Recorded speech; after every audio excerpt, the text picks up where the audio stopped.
Hello and welcome to my YouTube channel. My name is Francis Pinola and I'm a personal development recovery coach based outside of Philadelphia, Pennsylvania. And today I'm back with another video, and this one is 5 common mistakes that people make in recovery.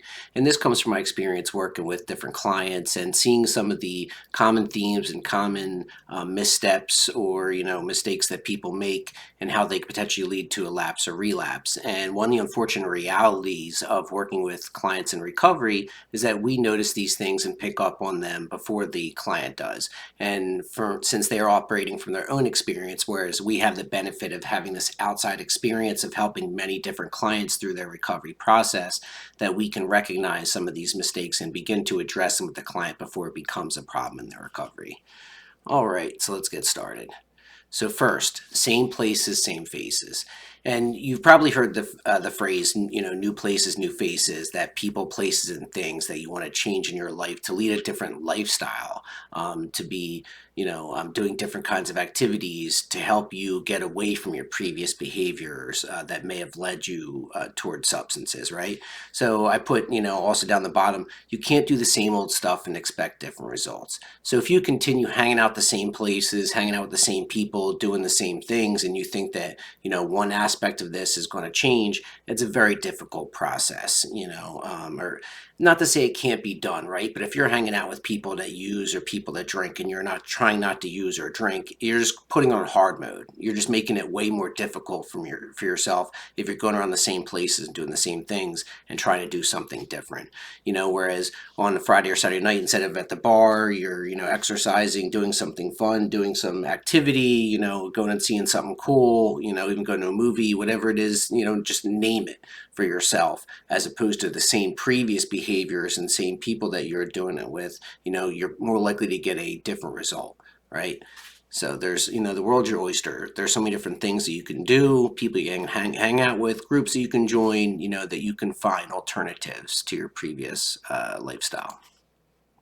Second, not learning new coping skills. And I think this is a big one that, if you don't develop new ways to deal with stress and different situations and triggers that arise, it's going to make it more likely that you're just going to reach for the same thing that you've been going for when you need to cope, going for when you've been triggered. That unless you have some kind of alternative, something else that you can do, just like with the people, place, and things, if I don't set up some alternative for myself, some other coping skill, then I can almost expect myself to go to the one I've always been using, right? So this is why things like therapy can be beneficial to teach you new ways of managing stress and coping with urges. And there's other, places other than therapy that you can learn coping skills, if unfortunately you don't have insurance, or if you're, for whatever reason, if it's difficult for you to be able to attend therapy, you can Google and, research and look at, different coping skills and things that you can do. And that's one of the reasons I do coaching, is because in addition to therapy, having more supports,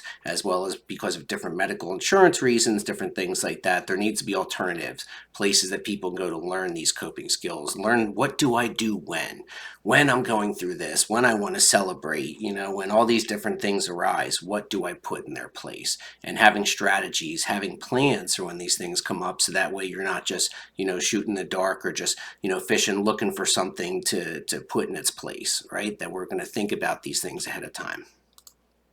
3, waiting to go back to it. And I think this is a big one that a lot of people, even they might not admit to others, right?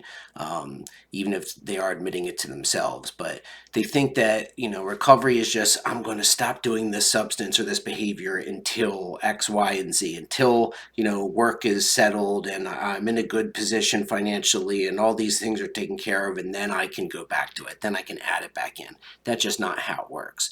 And I put down the bottom, recovery isn't a process of getting you well enough and your life manageable enough just for you to add your addiction back in. That's how your life became unmanageable in the first place, and that's something from the rooms talking about, your life being unmanageable because there's no way that you can be doing substances, drugs, and things like that and have all these different, plates that you need to keep spending these different areas of your life working out. Adulting is hard, right? Just life is difficult. And once you start adding in, especially hard drugs and substances or different behaviors into the mix, gambling, whatever it is, it's going to make it more difficult for you to meet your various obligations and responsibilities, right? So it's not like once you can check off all these boxes, now you can add it back in, because then things are going to start falling apart again. So, you can't just be waiting for these appropriate or proper conditions for you to start using again. And I think just like with a diet, for example, it's not like, oh, well, I'll eat healthy and exercise for like a year, and then I'm going to go back to leading a completely sedentary lifestyle and just eating junk food all the time. It's not like this a sprint or like a periodic thing. It's like a marathon or a lifethon. Like it's a new lifestyle, new way of life. And that goes from here on out. It's not just this, short period of time. And admittedly, a lot of people, if you're on probation, different things like that, it's like, okay, well, I'm just going to do really well for this year. And that was, really early on in my recovery, that was one of my motivators. I'm like, okay, well, at least for this year, I'm going to do X, Y, and Z. And then once you're making these changes in your life and your life becomes more manageable and your stress level goes down and you feel better, you feel more fulfilled, you're less likely to go back to your previous behavior.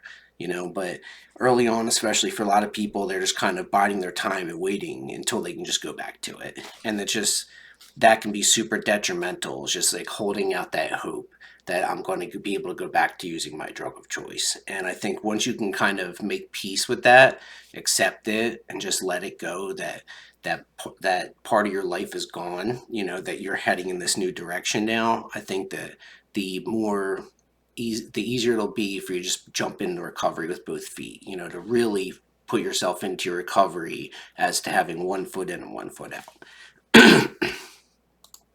Up next, number 4, not working on other areas of your life. If your life is unbalanced, if you're stretched too thin or overwhelmed, it can be difficult to manage your stress enough to overcome urges or thoughts of using in order to cope.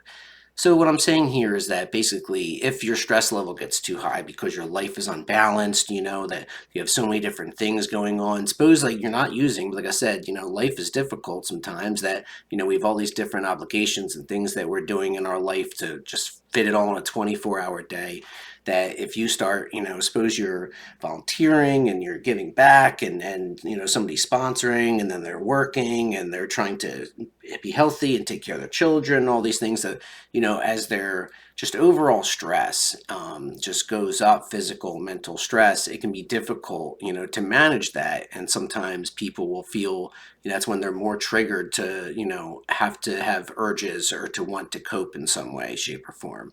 I've had clients that were people that like stimulants because they thought that they could get more done, that somehow would like give them more time, or they could work faster and do these different things to get more done a day, and that's what stimulants were doing for them. And when their life would start becoming unbalanced, when they weren't managing their time well, when these different things would come up, they would, kind of think back, well, if I had some stimulants, maybe I could get more done. And that's just unhelpful. So by working on your time management, by learning how to prioritize things, by learning how to, maybe cut things out of your life that are unhelpful or unnecessary, these different things, like how to prioritize and focus on the things that are super important, how to delegate things to other people, all these different areas of your life, your communication, all these different things, then it can be easier to manage your stress that way. I'm not so stressed in all these different areas. I feel more comfortable and confident, about them. Then I don't feel the need to have to cope as much, right? I'll be less triggered, have less urges, all these different things. All right. So last but not least, not believing it's possible for you. And this honestly is also a big one for a lot of people. And I'll say just for myself that I used to believe the recovery was for other people, that I was a lost cause, too far gone for help. I learned that there is hope, that recovery is possible for anyone, and that there is a way out of those deep, dark woods.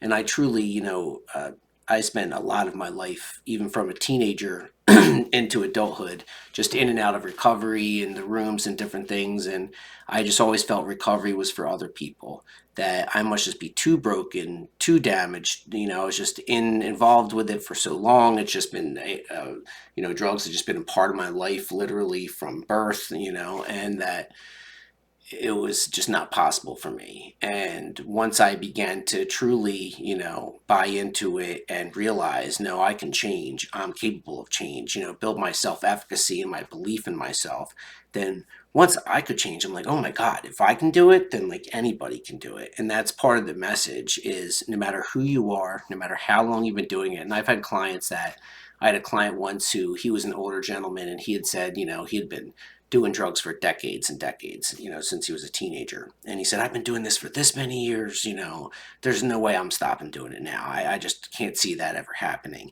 And sure enough, after over a couple of years, eventually he was working in recovery. And I used to remind him of that. Like, remember when we first started working together and you said, oh man, I'm too old, I'm too far gone, I've been doing this too long, and that I've seen it for so many different people that no matter how far gone you think you are, how long you've been doing it, that recovery is possible for anyone. And I love when them same people are able to finally, recognize that and share that message for other people. When other people say, oh man, I've been doing this for so long, it's just part of my life, that they can say, so was I, here's where I was at and here's where I'm at now. And it is truly is possible for anybody, no matter your age, what you got going on, different things in your life, that if you put the effort, you start focusing on yourself, learning how to work on these different areas of your life, seeking out help, that, truly is possible. And as always, thank you very much. And if you're interested in recovery coaching or personal development coaching through me, I'll put links down below, and have a great day. Take care.